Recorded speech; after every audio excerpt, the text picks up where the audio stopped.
अनजान रहे से। रात के अंधेरे में तेज बारिश हो रही थी। ठंडी हवा के झोंके पूरे शहर को भिगो रहे थे। सड़कें सुनसान थीं, सिर्फ स्ट्रीट लाइट्स की हल्की रोशनी पानी की बूंदों पर झिलमिला रही थी। रोहन अपनी कार में अकेले घर लौट रहा था। वह एक आईटी कंपनी में काम करता था और आज ऑफिस में देर हो गई थी। उसने रेडियो चालू किया ताकि सफर थोड़ा दिलचस्प हो जाए। लेकिन जैसे ही उसने गाड़ी मोड़ी, अचानक सामने एक लड़की खड़ी दिखी। ओह, यह यहाँ इस समय क्या कर रही है? रोहन बड़बड़ाया। वह गाड़ी से उतरा और उसके पास गया। आप ठीक है? इतनी रात को यहाँ क्या कर रही है? लड़की ने डरी हुई आंखों से रोहन की ओर देखा। उसकी आंखों में असमंजस और डर दोनों थे। वह कुछ कहने की कोशिश कर रही थी, लेकिन शब्द नहीं निकल रहे थे। मुझे नहीं पता। क्या मतलब? क्या हुआ आपको? मुझे नहीं पता मैं कौन हूं। मुझे कुछ याद नहीं आ रहा। रोहन हैरान रह गया। लड़की के कपड़े फटे हुए थे, उसके हाथों पर चोट के निशान थे और उसका चेहरा घबराया हुआ था। आपको शायद कोई गंभीर चोट लगी है, रोहन ने कहा। आइए, मैं आपको पुलिस स्टेशन छोड़ देता हूं। लड़की ने तेजी से सिर हिलाया। नहीं, मुझे पुलिस के पास नहीं जाना। प्लीज। रोहन कुछ देर सोचता रहा। लड़की की हालत देखकर उसे उस पर दया आ गई। उसने कहा, ठीक है, आप पहले मेरे घर चलिए, वहां आराम करिए। फिर सोचते हैं कि क्या करना चाहिए।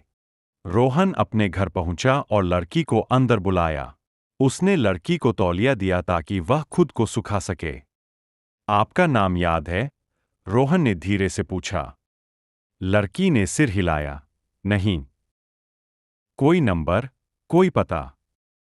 लड़की ने अपनी जेब टटोली। कुछ नहीं मिला। वह पूरी तरह से खाली दिमाग लग रही थी। ठीक है, आप आराम करिए। शायद थोड़ी नींद लेने के बाद कुछ याद आ जाए। रात के सन्नाटे में घड़ी की टिक टिक गूंज रही थी। रोहन सोच रहा था कि यह लड़की कौन हो सकती है। कहीं यह किसी अपराध में तो नहीं फंसी। तभी अचानक लड़की की नज़र दीवार पर लगी एक तस्वीर पर पड़ी। यह तस्वीर रोहन के बड़े भाई समीर की थी। उसकी सांसें तेज हो गईं, उसका दिल तेजी से धड़कने लगा। लड़की ने कांपती आवाज में कहा, यह आदमी। मुझे लगता है मैं इसे जानती हूं। सच धीरे धीरे सामने आता है।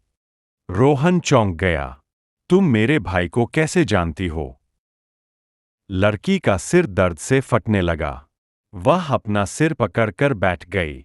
अचानक कुछ यादें उसके दिमाग में चमकने लगीं। मुझे याद आ रहा है। मेरा नाम नेहा है। रोहन ध्यान से सुनने लगा।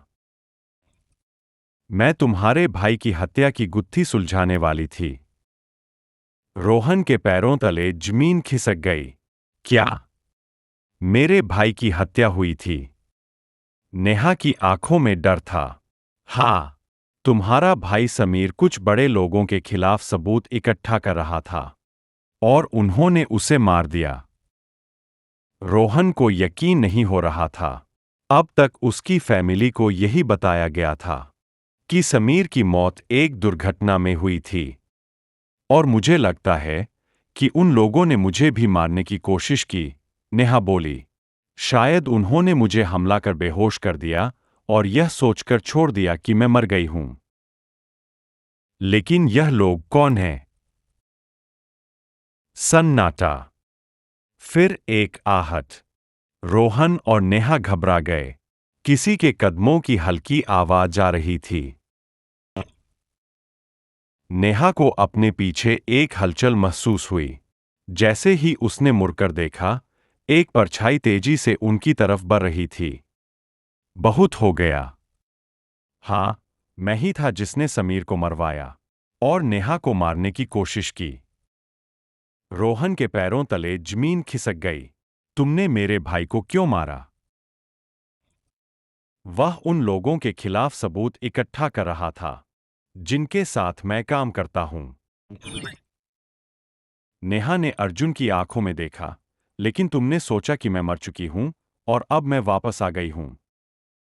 अब यह बात कोई और नहीं जानेगा। लेकिन इससे पहले कि वह गोली चला पाता, नेहा ने पास पड़ी टेबल लैंप उठाकर उसके सिर पर दे मारी। अर्जुन जमीन पर गिर पड़ा। रोहन ने जल्दी से अर्जुन की पिस्तौल छीन ली और पुलिस को फोन किया। सुबह होते ही पुलिस आ गई और अर्जुन को गिरफ्तार कर लिया गया।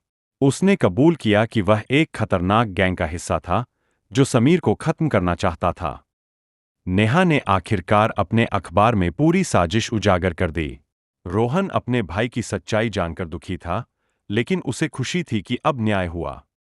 नेहा ने हल्की मुस्कान के साथ कहा, अब मैं जानती हूं कि मैं कौन हूं और मेरा मिशन पूरा हो गया। अगर आपको यह वीडियो पसंद आया हो तो लाइक करें, अपने दोस्तों के साथ शेयर करें और हमारे चैनल को सब्सक्राइब करना न भूलें। साथ ही बेल आइकन दबाएं ताकि आपको हमारी नई वीडियो की नोटिफिकेशन सबसे पहले मिले।